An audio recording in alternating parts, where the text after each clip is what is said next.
Amados irmãos, a paz do Senhor. Que alegria estamos juntos neste dia maravilhoso que o Senhor fez e devemos nos alegrar nele.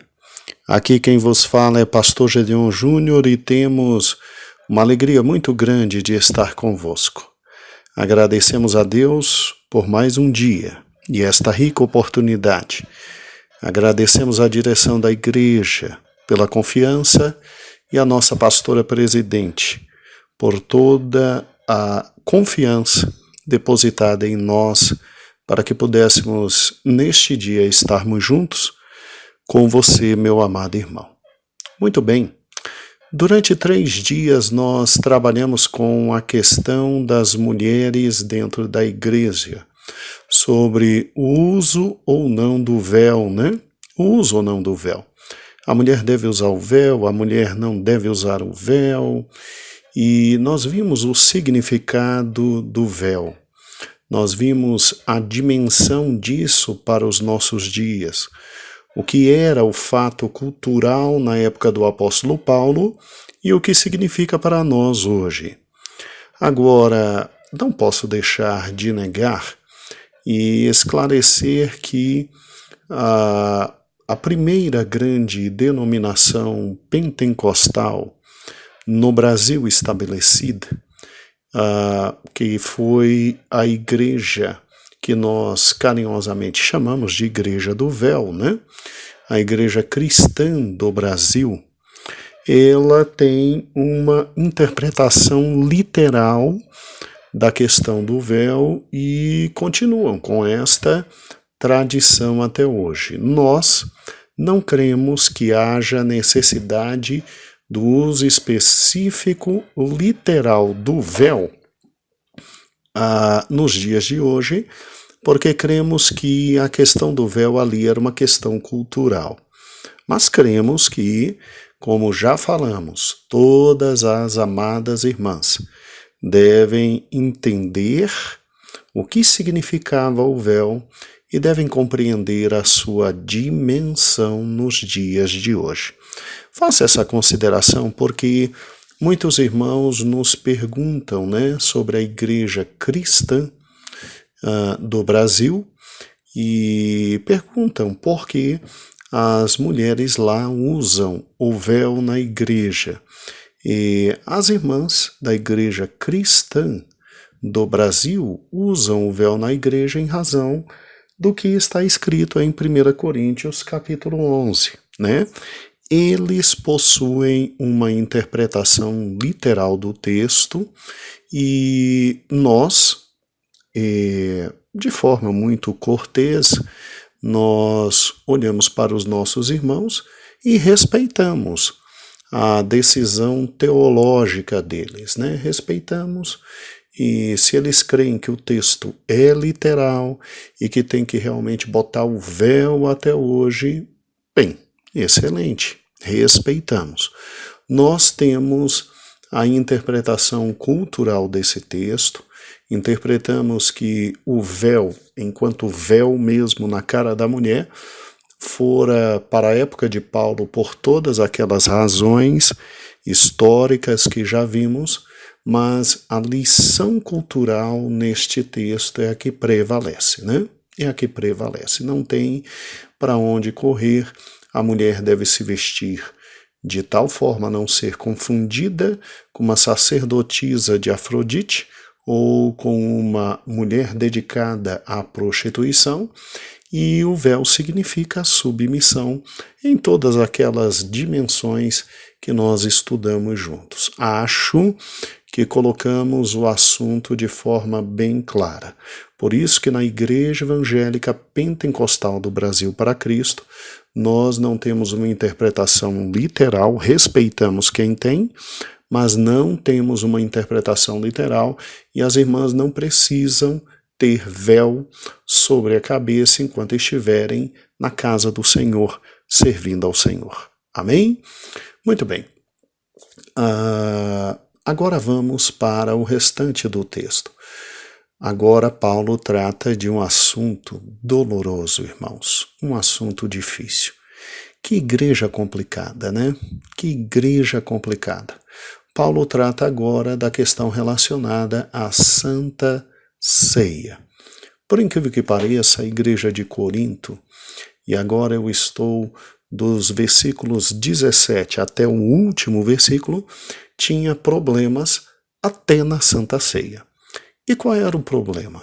Muita gente não entende o texto porque, ao ler o texto, fica assim: pastor, como é que alguém na Santa Ceia podia ficar embriagado?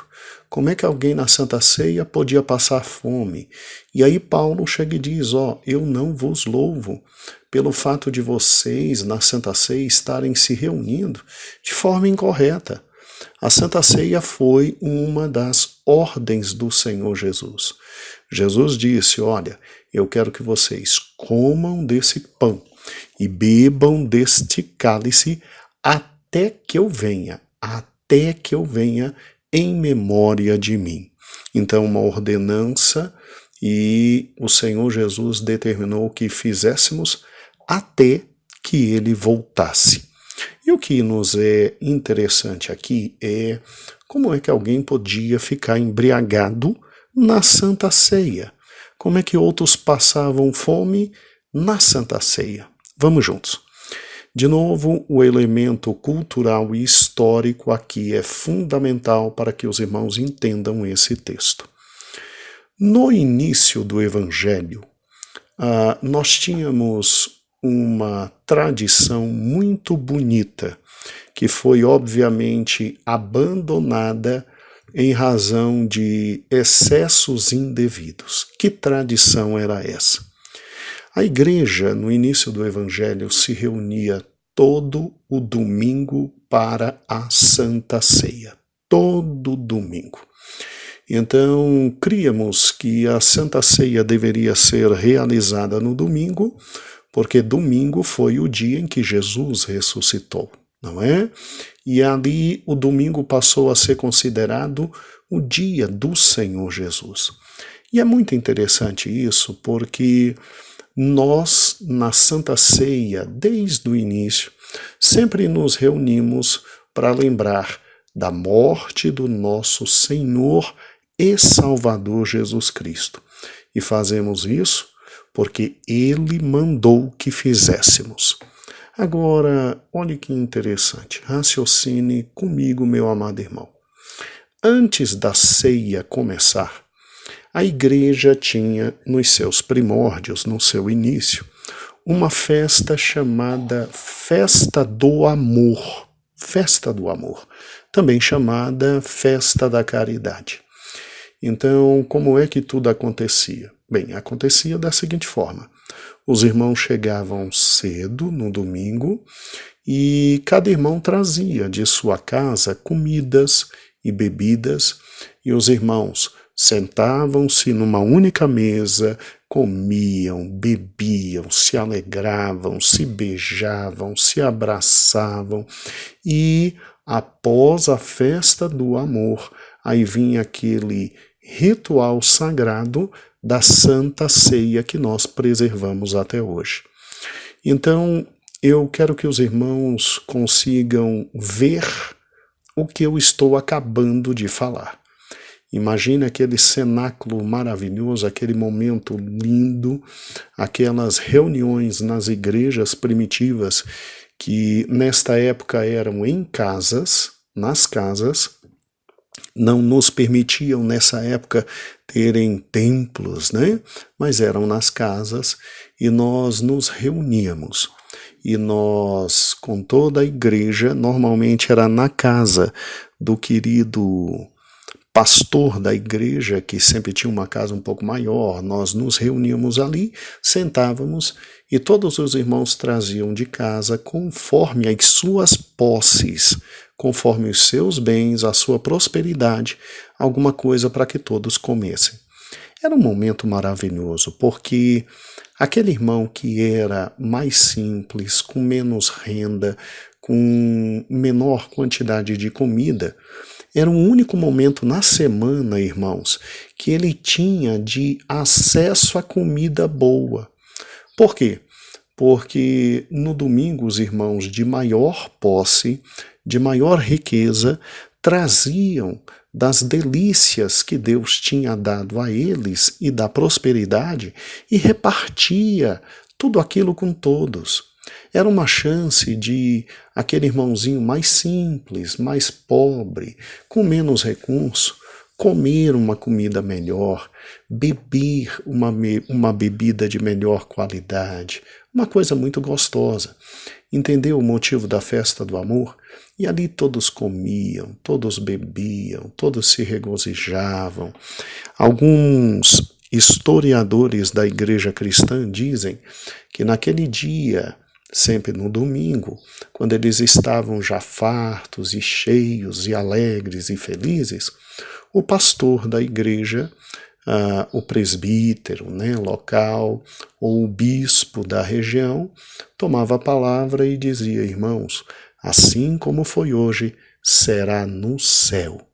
Então, se essa semana um de vocês for aprisionado e for morto, saiba que no outro dia, ao chegar no céu, você estará com os irmãos lá no céu participando da mesa do Senhor.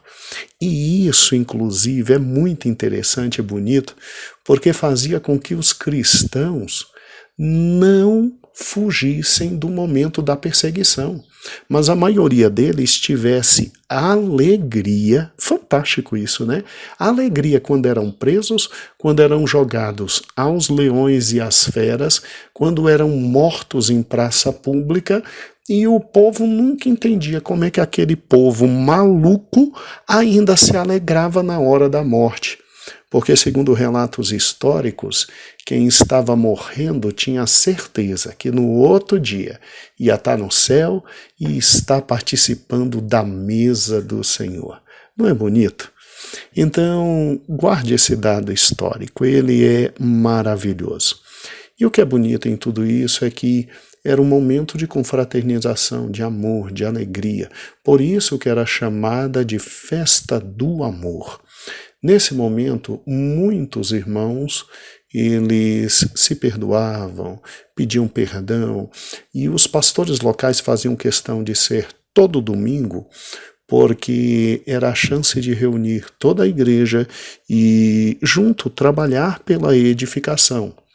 Então, essa festa do amor ocorria antes da Santa Ceia. Antes da Santa Ceia. E aí, todo mundo barriguinha cheia, cheio de alegria e felicidade, ninguém se embriagava, ninguém ficava passando mal, todo mundo comia com moderação e com felicidade. O importante era estar junto, porque depois da festa do amor viria o momento da Santa Ceia. O pão era distribuído entre todos, o cálice entre todos, num rito que é praticamente idêntico ao rito que nós temos hoje. Todos esperavam, todos comiam juntos, todos bebiam juntos, iam para casa, felizes, não para descansar, porque nessa época o domingo era dia de trabalho, era dia de trabalho. Como assim dia de trabalho, pastor? Você acha que essas festas eram de que horas a que horas? Meu amado irmão, você está no século I. Você está no Império Romano. Não tem folga não, meu irmão. E os pobres dos irmãozinhos que eram escravos tinham que contar com o amor do patrão para poder estar na festa do amor. O amor do seu dono. Então, olha que interessante. Você sabe que horas que ocorria isso? Exatamente. Entre 5 da manhã e 7 da manhã.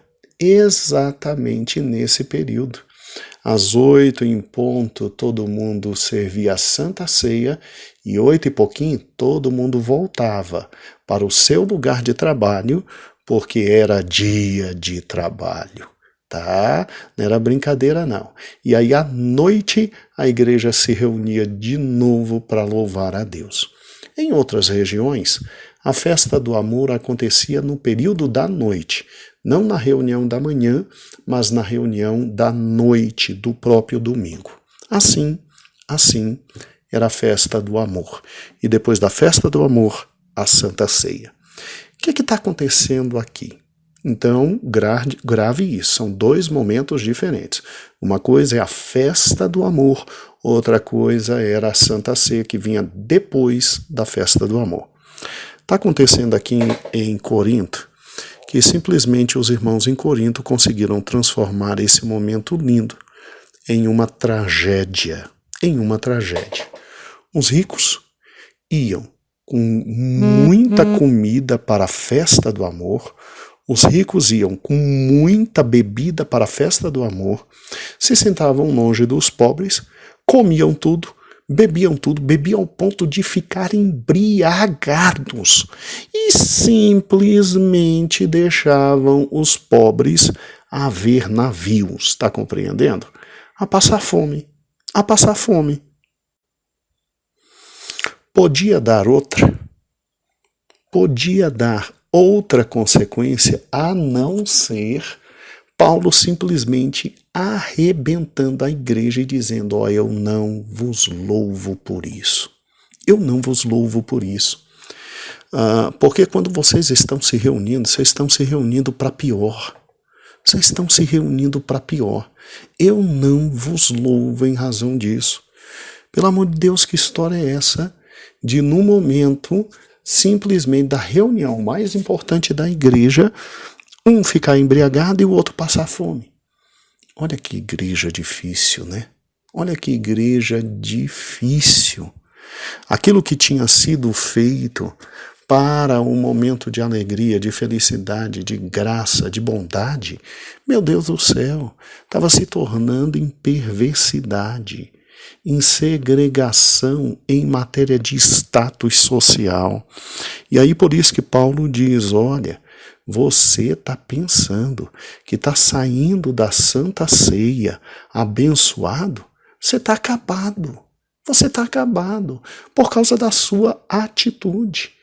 E é por isso que muitos entre vocês estão doentes, já dormem, outros até já estão mortos espiritualmente.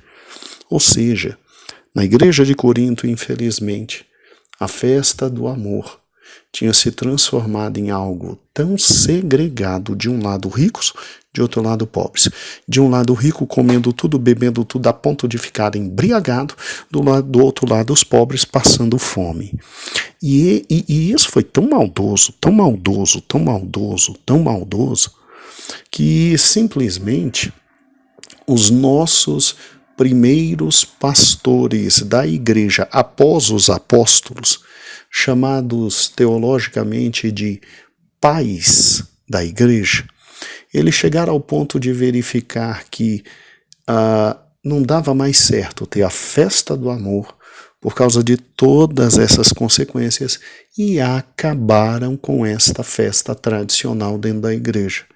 E ficou realmente a Santa Ceia sem esta festa anterior que tinha sido bolada pela igreja, criada pela igreja de uma forma tão maravilhosa e tão bonita. Então Paulo chega e diz: olha, você está pensando que depois da besteira que você fez na festa do amor, de não olhar para o teu irmão mais pobre, de não abençoar o teu irmão mais pobre, de simplesmente comer, encher tua barriga, encher tua cabeça de vinho de tal forma que você está absolutamente ébrio, você está pensando que depois disso é só ir e participar da Santa Ceia que está tudo bem? Você está se enganando a si mesmo. Ceia é momento sagrado de se lembrar do que Deus fez por nós, ali matando, imolando, executando Jesus em nosso momento. Ceia é momento de olhar para o nosso coração e pedir perdão de todos os nossos pecados. E ceia é momento de olhar para o futuro e lembrar que um dia Jesus vem e que é para continuar fazendo este ato até que Jesus volte. E aí Paulo traz essa repreensão forte aos irmãos da igreja de Corinto. Então, amados irmãos, o que Paulo aqui está falando ao nosso coração, nós do século 21, que em primeiro lugar, quando se pensar em ceia, pense naquela ordenança de Cristo. Cristo determinou a Santa Ceia, Cristo estabeleceu a Santa Ceia e ele disse que é para comer do corpo dele, beber do sangue dele, até que ele volte, até que ele volte.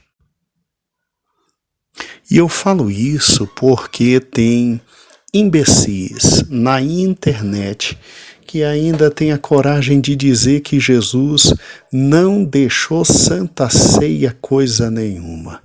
Meu Deus do céu, como tem gente imbecil, né?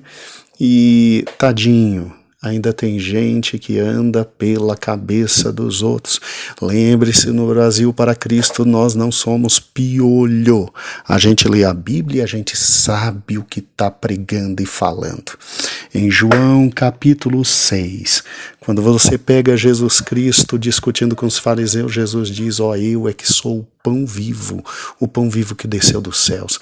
E se vocês não comerem da minha carne, não beberem do meu sangue, vocês não têm parte comigo, vocês estão indo para o inferno. Leia João 6, do versículo simplesmente de número 48 até o 59. Jesus diz que nós temos que comer da carne dele, temos que comer dele que é o pão da vida. E isso se faz por intermédio da Santa Ceia. Por isso que na ceia ele partiu o pão e disse, aqui está meu corpo.